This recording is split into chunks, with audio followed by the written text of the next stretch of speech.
আজি আমি আমাৰ জন্মস্থান অসম ৰাজ্যৰ ইতিহাসৰ বিষয়ে জানিবলৈ চেষ্টা কৰিম। অৰ্থাৎ এটা আভাস দিবলৈ চেষ্টা কৰিম। এই আভাসে মোৰ মতে অসম চৰকাৰৰ বা বিভিন্ন চৰকাৰী চাকৰিৰ ক্ষেত্ৰত আপোনালোকক সহায় কৰিব। কাৰণ প্ৰতিটো চৰকাৰী চাকৰিতেই বুৰঞ্জী জিকেৰ অন্তৰ্ভুক্ত হয়। গতিকে জিকেৰ অধিকাংশ কুৱেশ্যন বুৰঞ্জীৰ পৰা আহে আৰু যিহেতু বিশেষকৈ অসমৰ ছাত্ৰ ছাত্ৰীসকল বা অসমৰ কেণ্ডিডেটসকলে নিজৰ ৰাজ্যখনৰ ইতিহাস জনাটো বহুতেই জৰুৰী। গতিকে এই ভিডিঅ'টোৰ জৰিয়তে মই এটা আভাস দিবলৈ চেষ্টা কৰিম। আশা কৰোঁ আপোনালোক উপকৃত হ'ব। প্ৰাচীন মধ্য আৰু আধুনিক কালত অসমক আমি প্ৰাগজ্যোতিষপুৰ, কামৰূপ আৰু অসম হিচাপে জানো। অৰ্থাৎ প্ৰাচীন যুগত অসমক প্ৰাগজ্যোতিষপুৰ বুলি জনা হৈছিল, মধ্য যুগত কামৰূপ আৰু আধুনিক যুগত অসম বুলি জনা যায়। কামৰূপ নামটো জনাৰ আমাৰ প্ৰধান উৎস, অৰ্থাৎ যিয়ে আমাক কামৰূপ নামটো জনাত সহায় কৰিছে, সেই দুটা প্ৰধান উৎস হৈছে এলাহাবাদৰ স্তম্ভ আৰু গুপ্ত সম্ৰাট চন্দ্ৰগুপ্তৰ শিলালিপি। গৱেষকসকলৰ মতে অসমৰ আদিম বাসিন্দাসকলক প্ৰধানকৈ 4টা ভাগত বিভক্ত কৰা হৈছিল: অষ্ট্ৰো এছিয়াটিক, নেগ্ৰিটোজ, দ্ৰাবিডিয়ান আৰু শেষত মংগোলিয়ান আৰু আৰ্য। অৰ্থাৎ অসমৰ প্ৰাচীন অধিবাসীসকলক পৰ্যায়ক্ৰমে 4টা ভাগত ভাগ কৰা হৈছিল। প্ৰাচীন কামৰূপ ৰাজ্যখনক 4টা ভাগত ভাগ কৰা হৈছিল: ৰত্নপীঠ, কামপীঠ, স্বৰ্ণপীঠ আৰু সৌমাৰপীঠ। এই ভাগবোৰৰ কথা আমি যোগিনীতন্ত্ৰৰ জৰিয়তে জানিব পাৰিছোঁ। যোগিনীতন্ত্ৰত প্ৰাচীন কামৰূপত অৰ্থাৎ মধ্যযুগক অসমক যি কামৰূপ বুলি জনা গৈছিল, সেই কামৰূপ ৰাজ্যখনকে 4টা ভাগত ভাগ কৰা হৈছে বুলি সুন্দৰকৈ উল্লেখ আছে। তাৰ লগতে প্ৰাচীন অসমৰ আৰ্থিক অৱস্থা জনাৰ প্ৰধান উৎস হৈছে সাহিত্যিকসকলৰ বৰ্ণনা আৰু প্ৰাচীন লিপিসমূহ। এই প্ৰাচীন অসমত প্ৰাগজ্যোতিষপুৰ বা কামৰূপ ৰাজ্যৰ বাহিৰেও বহুবোৰ সৰু সৰু ৰাজ্য আছিল।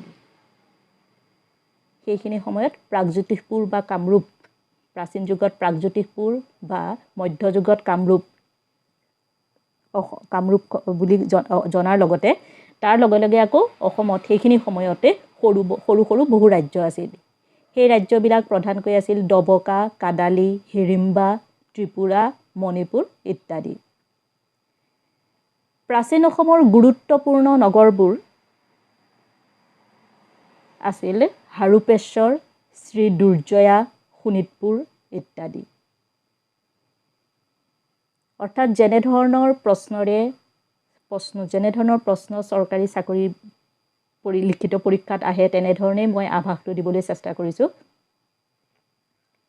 প্ৰাচীন কালত অসমত ৰাজ্যবোৰক ভুক্তিত ভাগ কৰা হৈছিল আৰু সেই ভুক্তিবোৰ প্ৰধানকৈ ৰাজকোঁৱৰৰ অধীনত দিয়া হৈছিল। ভুক্তিক আকৌ মণ্ডল, পুৰ আৰু অগ্ৰহাৰ হিচাপে ভাগ কৰা হৈছিল।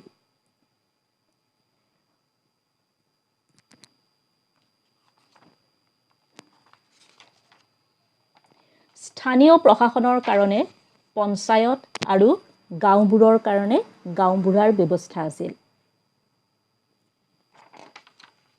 প্ৰাচীন অসমৰ অৰ্থাৎ প্ৰাগজ্যোতিষপুৰৰ প্ৰথমজন ৰজা আছিল মহীৰংগ দানৱ।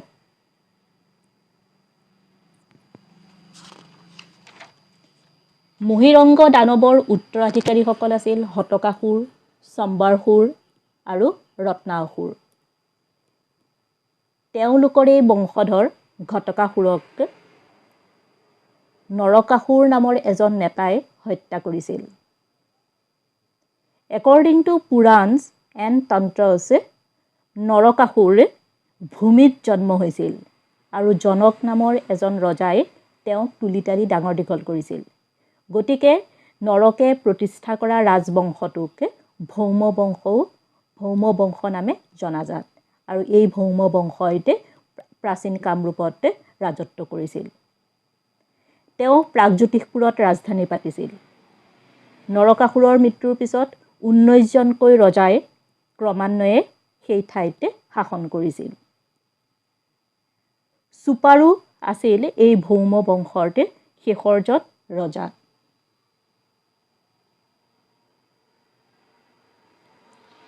মহাভাৰতত উল্লেখ থকা মহাভাৰতত প্ৰাচীন অসমৰ এজন ৰজাৰ নাম উল্লেখ আছিল সেই তেওঁৰ নাম আছে ভগদত্ত আৰু তেওঁ কুৰুক্ষেত্ৰৰ যুদ্ধত কৌৰৱৰ হৈ অংশগ্ৰহণ কৰিছিল, অৰ্থাৎ কৌৰৱৰ ছাইডত তেওঁ অংশগ্ৰহণ কৰিছিল। তেওঁৰ হাতীটোৰ নাম আছিল ঐৰাৱত আৰু এই ভগদত্ত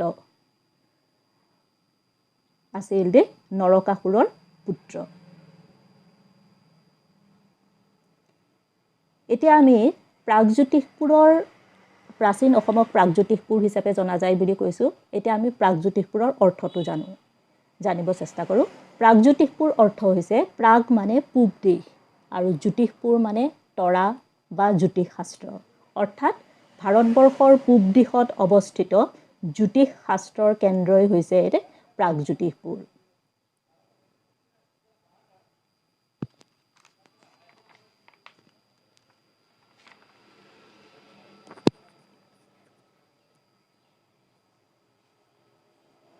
মহাভাৰতত উল্লেখিত এই ভগদত্তক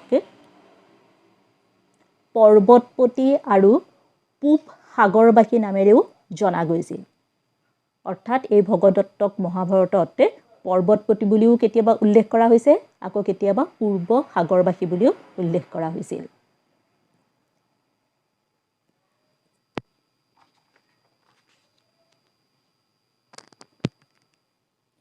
প্ৰাচীন অসমৰ দুজন পৌৰাণিক ৰজাৰ দুই তিনিজন বিখ্যাত পৌৰাণিক ৰজা আছিল। তাৰ ভিতৰত আমি ইতিমধ্যে নৰকাসুৰৰ নাম পালোৱেই, নৰকাসুৰৰ কথা আলোচনা কৰিছোৱেই। তাৰ লগতে আমি আৰু দুজনৰ কথা জানিব পাৰোঁ। তেওঁ হৈছে ভীষ্মক ৰজা আৰু বান ৰজা। ভীষ্মক ৰজাই বিদৰ্ভ ৰাজ্য অৰ্থাৎ কুণ্ডিল ৰাজ্যতে শাসন কৰিছিল আৰু বান ৰজাই শোণিতপুৰত শাসন কৰিছিল। বান ৰজা আছিল বালিৰ পুত্ৰ।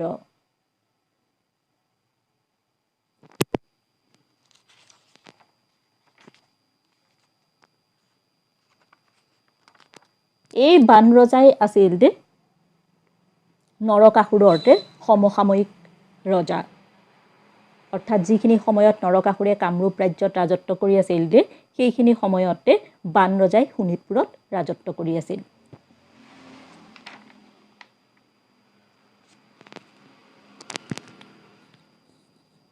ভৌম বংশৰ পিছতেই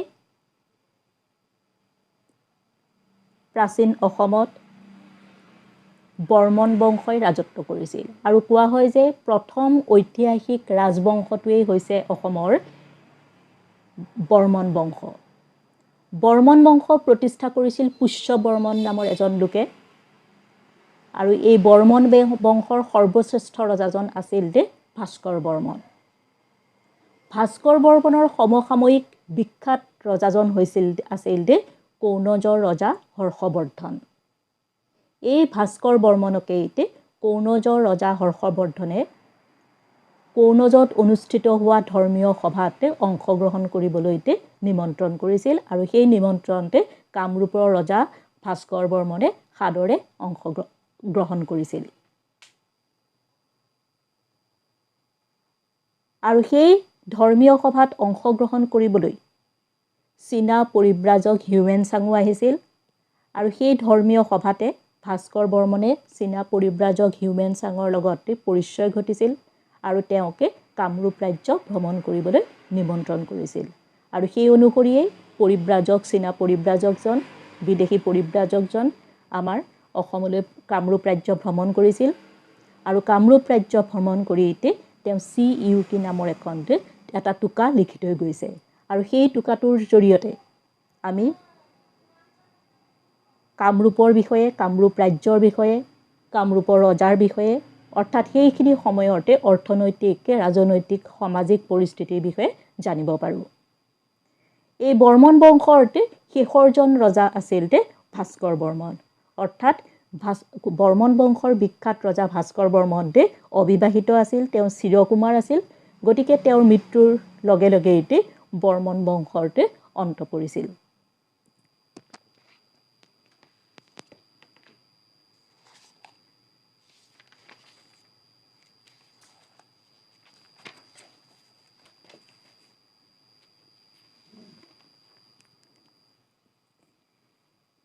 তিনিশ ৫৫ খ্ৰীষ্টাব্দৰ পৰা ৫৯৪ খ্ৰীষ্টাব্দলৈ বৰ্মন বংশই আমাৰ কামৰূপত ৰাজত্ব কৰিছিল।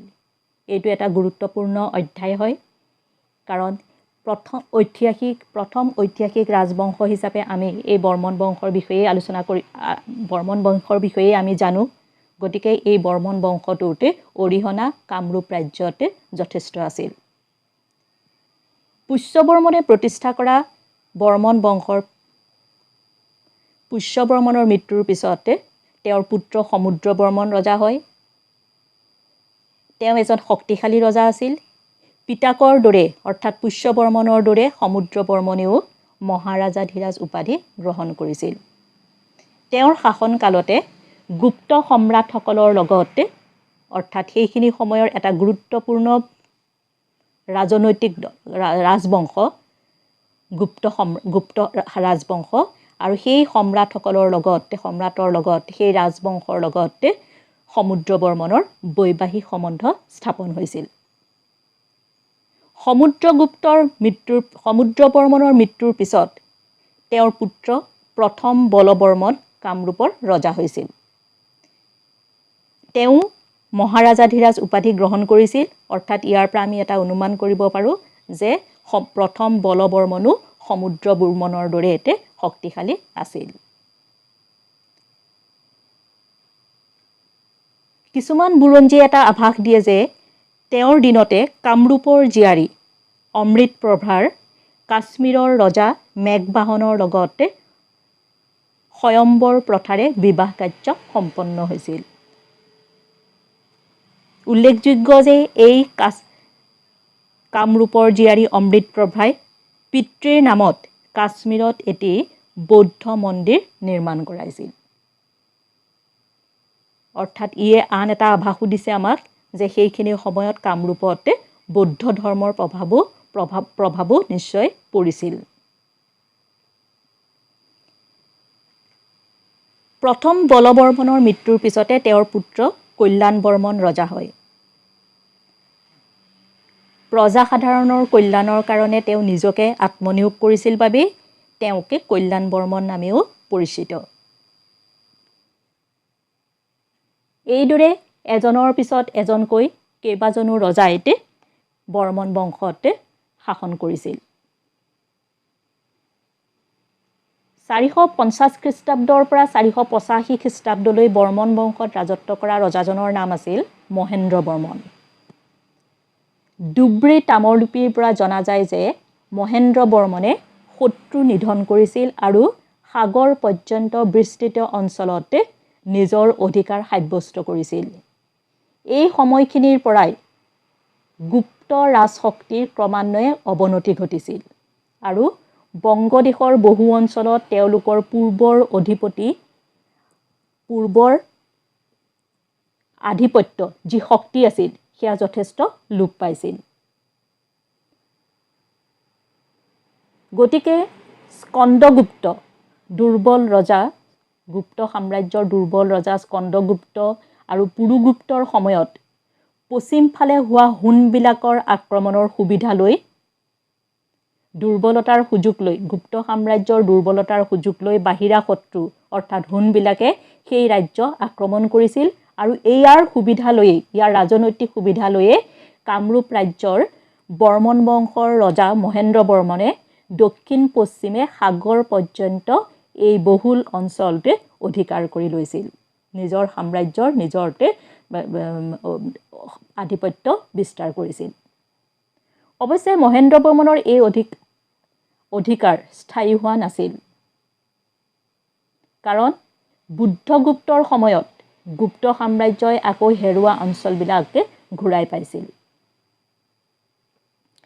যদিওবা গুপ্ত সাম্ৰাজ্যই নিজৰ অধিকাৰ ঘূৰাই পাইছিলে, তথাপিও আমি এইটো মানিব লাগিব যে এতে মহেন্দ্ৰ বৰ্মনৰ ৰাজত্ব কালত কামৰূপ ৰাজ্যৰ যথেষ্ট প্ৰসাৰ হৈছিল। তেওঁ দুবাৰকৈ অশ্বমেধ যজ্ঞত সমাপন কৰিছিল আৰু এই তেওঁৰ শক্তিৰ পৰিচয় দিয়ে।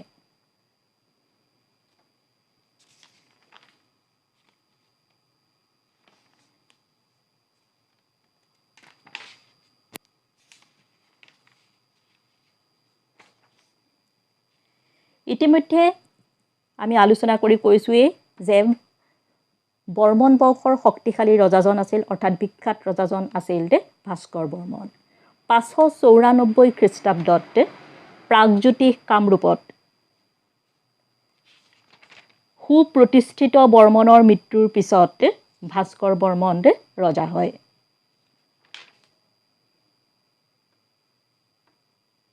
তেওঁৰ সিংহাসনৰ আৰোহণে প্ৰাচীন অসমৰ ইতিহাসত এক গৌৰৱময় অধ্যায়ৰ সূচনা কৰে। বিশেষকৈ উত্তৰ ভাৰতৰ ৰাজনীতিত সক্ৰিয় অংশগ্ৰহণৰ জৰিয়তে প্ৰাগজ্যোতিষৰ বাবে এক সুকীয়া আসন প্ৰতিষ্ঠা কৰে আৰু তেওঁৰ সাংস্কৃতিক কাৰ্যাৱলীৰ বাবে প্ৰায় অৰ্ধ শতিকা জুৰি ভাস্কৰ বৰ্মনৰ ৰাজত্বকাল প্ৰাচীন অসমৰ ইতিহাসত গুৰুত্বপূৰ্ণ হৈ পৰে। তেওঁৰ বিষয়ে জনাৰ প্ৰধান উৎসসমূহ হৈছে আমাৰ ডুবি আৰু নিধানপুৰৰ তাম্ৰশাসন, নালন্দা মাটিৰ মোহৰ, বানভট্টৰ হৰ্ষচৰিত্ৰ আৰু হিউৱেন-চাঙৰ ভাৰত ভ্ৰমণৰ পিছত যুগুতোৱা লেখনিসমূহ। অৰ্থাৎ তেওঁ GCUকি টোকা লিখি থৈ গৈছে, সেই টোকাৰ জৰিয়তে আমি ভাস্কৰ বৰ্মনৰ ৰাজত্বকালৰ বিষয়ে জানিব পাৰোঁ। ডুবিত আৰু নিধানপুৰ তাম্ৰফলি বা তাম্ৰশাসন, নালন্দা মাটিমোহৰ, বানভট্টৰ হৰ্ষচৰিত্ৰ আৰু হিউৱেন-চাঙৰ CUকি টোকাই। তেওঁ 594 খ্ৰীষ্টাব্দৰ পৰা 650 খ্ৰীষ্টাব্দলৈ সুদীৰ্ঘকাল ৰাজত্ব কৰিছিল।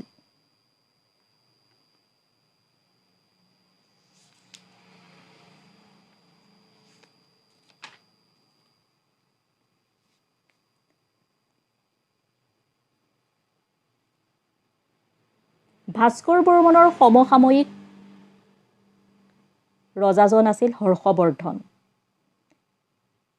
মই ইতিমধ্যে উল্লেখ কৰিছোৱেই, এই হৰ্ষবৰ্ধনে ভাস্কৰ বৰ্মনে হৰ্ষবৰ্ধনতকৈ কেইটামান বছৰ আগতে সিংহাসনত আৰোহণ কৰিছিল যেন ধাৰণা হয়, কিয়নো সেই ধৰ্মীয় সভাত, যি ধৰ্মীয় সভালৈ হৰ্ষবৰ্ধনে নিমন্ত্ৰণ দিছিল ভাস্কৰ বৰ্মনক অংশগ্ৰহণ কৰিবৰ কাৰণে, সেই ধৰ্মীয় সভাত হৰ্ষবৰ্ধনে নিজেই ইন্দ্ৰ সদৃশ সাজ পোছাক পিন্ধি কামৰূপৰ ৰজা ভাস্কৰ বৰ্মনক ব্ৰহ্মাৰ সাজ পোছাক পিন্ধিবলৈ দিছিল। কিছুমান বুৰঞ্জীয়ে উল্লেখ কৰিছে যে বয়োজ্যেষ্ঠৰ বাবেই হয়তো ভাস্কৰে এই সন্মান পাইছিল।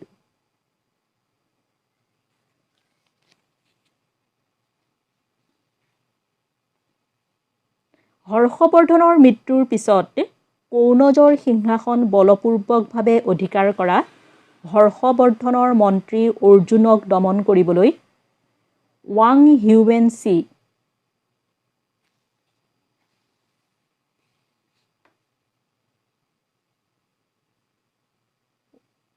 আছিল।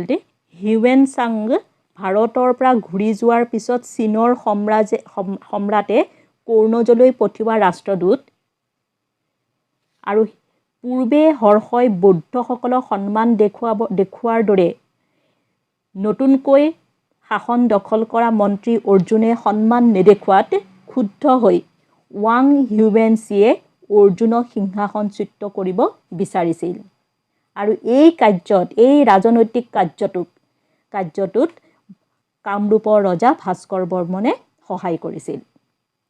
গতিকে ভাস্কৰ বৰ্মনে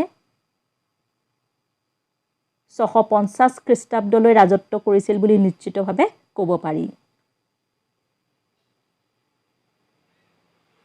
বাণভট্টৰ হৰ্ষচৰিত্ৰত এই ভাস্কৰ বৰ্মনক কুমাৰ আৰু হিউৱেন চাঙে কুমাৰ ৰাজা বুলি উল্লেখ কৰিছে। পণ্ডিতসকলে এই ক্ষেত্ৰত বিভিন্ন মতামত আগবঢ়াইছে। এছাম পণ্ডিতে কৈছে যে তেওঁ কম বয়সতে ৰজা হোৱাৰ কাৰণেই কুমাৰ নামটো পাইছিল, আৰু আন এছাম পণ্ডিতে মত পোষণ কৰিছে যে তেওঁ চিৰকুমাৰ আছিল বাবেই তেওঁক কুমাৰ ৰাজা বা কুমাৰ ৰজা বুলি কোৱা হৈছিল। এই দুইটাৰ মতামতৰ পিছত আমি পিছৰ মতামতটোহে বেছি গ্ৰহণযোগ্য বুলি ভাবোঁ। কাৰণ হিউৱেন চাঙৰ ভাস্কৰ বৰ্মনৰ সৈতে যেতিয়া প্ৰথম সাক্ষাৎ হৈছিল, সেই সময়ত ভাস্কৰ বৰ্মনৰ বয়স যথেষ্ট হৈছিল। তেনে বয়সত অবিবাহিত এজনকহে কুমাৰ বুলি সম্বোধন কৰাৰ যুক্তিযুক্ততা থাকে। তদুপৰি হৰ্ষচৰিত্ৰত ভাস্কৰ বৰ্মনক পিতামহ ভীষ্মৰ লগতো তুলনা কৰা হৈছে। ইয়াৰ অৰ্থ এইটোৱেই আছিল যে ভীষ্মৰ দৰে ভাস্কৰ বৰ্মনো চিৰকুমাৰ আছিল।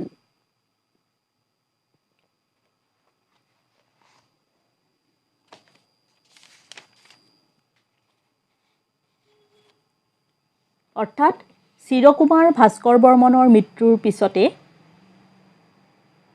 প্ৰাচীন অসমত আন এটা নতুন ৰাজবংশৰ সূচনা হৈছিল,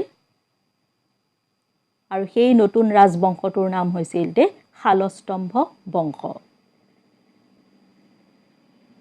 শালস্তম্ভ নামৰ এজন ম্লেচ্ছ অৰ্থাৎ জনজাতি নেতাই কামৰূপ ৰাজ্যৰ সিংহাসনত অধিষ্ঠিত হৈছিল।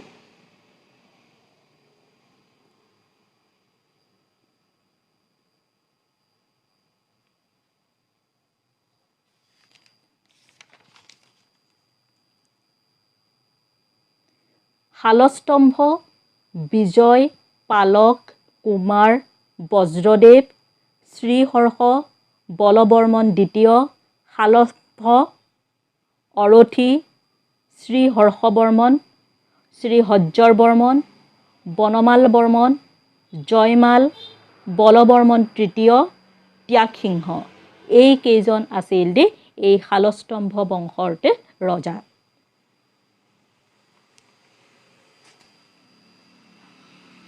শালস্তম্ভই প্ৰতিষ্ঠা কৰা ৰাজবংশত হৰ্ষাদেৱ নামৰ এজন ৰজাই ৰাজত্ব কৰিছিল, আৰু তেওঁ বিখ্যাত আছিল। তেওঁৰ দিনতে উৰিষ্যা, গৌড়দেশ, কলিংগ, কুশল আদি ঠাইলৈ কামৰূপ ৰাজ্যৰ প্ৰসাৰ হৈছিল।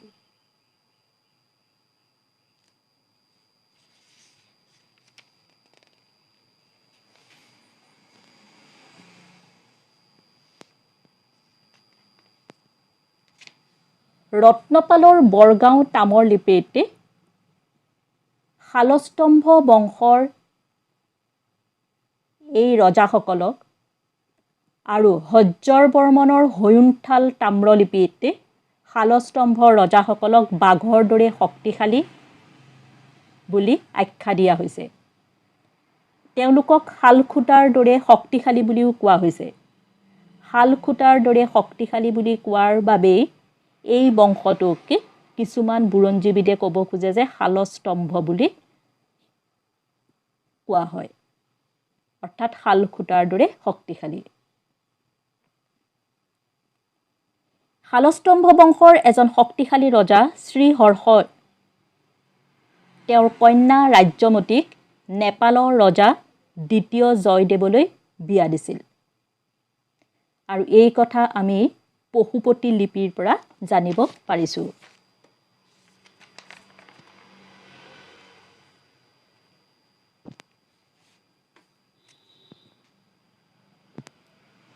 শ্ৰীহৰ্য বৰ্মন আন এজন গুৰুত্বপূৰ্ণ ৰজা আছিল এই শালস্তম্ভ বংশৰ।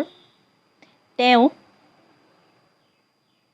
715 পৰা 835 খ্ৰীষ্টাব্দলৈ ৰাজত্ব কৰিছিল, আৰু কোৱা হয় যে তেওঁ তেজপুৰত ৰাজধানী পাতিছিল, আৰু সেই ৰাজধানীখনৰ নাম আছিল হাৰুপেশ্বৰ বা হতপেশ্বৰ। হাৰুপেশ্বৰ বা তেজপুৰত ৰাজধানী পাতি এই ৰজাজনে শ্ৰী হৰ্যৰ বৰ্মনে তেজপুৰত কেইবাটাও শিৱ মন্দিৰ আৰু লগতে হজৰা পুখুৰী নামৰ এটা বৃহৎ পুখুৰী খন্দুৱাইছিল। তেওঁ পৰমেশ্বৰ পৰম ভট্টাৰক মহাৰাজাধিৰাজ উপাধি লৈছিল। তেওঁ পুণ্ড্ৰবৰ্ধন, ত্ৰিপুৰা, শ্ৰীহট্ট আদি ঠাই দখল কৰিছিল। শ্ৰী হৰ্যৰ বৰ্মনৰ পিছৰ ৰজাসকল বৰ বিশেষ শক্তিশালী নাছিল আৰু ক'বলৈ গ'লে আমাক ইতিহাসে বিশেষ আভাসো দিব পৰা নাই। শেষত আমি ত্যাগসিংহ নামৰ এজন ৰজাৰ কথা জানিব পাৰিছোঁ। তেওঁৰ ৰাজত্বকাল 970 খ্ৰীষ্টাব্দৰ পৰা 990 খ্ৰীষ্টাব্দলৈ। অৰ্থাৎ তেওঁ শালস্তম্ভ বংশত এই ৰজাজনে 20 বছৰ ৰাজত্ব কৰিছিল আৰু 20 বছৰ ৰাজত্ব কৰাৰ পিছত তেওঁৰ কোনো উত্তৰাধিকাৰীৰ কথা জানিব পৰা নাযায়। অৰ্থাৎ ত্যাগসিংহই আছিল শালস্তম্ভ বংশৰ অন্তিম ৰজা। এই অন্তিম ৰজাজনৰ পিছতেই কামৰূপ ৰাজ্যত আন এটা নতুন ৰাজবংশৰ উদ্ভাৱন হয় আৰু সেইটো হৈছে পাল বংশ। আশা কৰোঁ প্ৰাচীন অসমৰ বিষয়ে এই আভাসটোৱে, এই আলোচনাখিনিয়ে আপোনালোকক যথেষ্ট উপকৃত কৰিব। গতিকে ভৱিষ্যতলৈ আকৌ পাল বংশ বা অসমৰ বিষয়ে, মধ্যযুগৰ অসমৰ বিষয়ে, আধুনিক যুগৰ অসমৰ বিষয়ে জানিবৰ বাবে আমাৰ ভিডিঅ'টো ছাবস্ক্ৰাইব কৰিব, লাইক কৰিব। ধন্যবাদ।